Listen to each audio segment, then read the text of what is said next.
Hey guys, I want to show you how to save a wobbly axe in a lazy but efficient way. Normally, if I have a wobbly axe, I would remove the wedge and rehang it with a new wedge, like new. But now I want to show you a simpler way of doing it by just making a slot in the old wedge,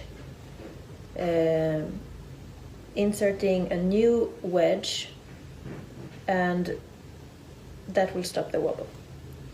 This is a good solution if the axe is just a little wobbly and you don't want to do the full rehang. So all you need is a wobbly axe, a chopping block, mallet, a sharp knife, not your favorite knife because it might get damaged, wood wedge and wood glue, a saw.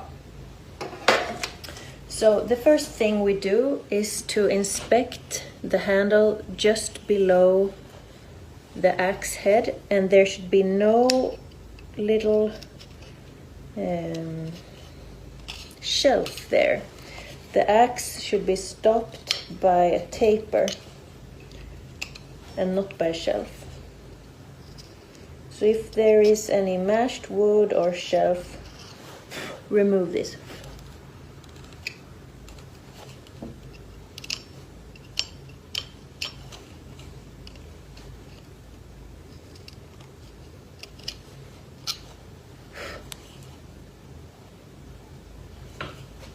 Okay, then the next step is to make a slot with your knife, and it doesn't need to be deep, just perhaps 1 millimeter in, and it's easier to start at one end and then use that as a guide to make a straight slot through the entire wedge.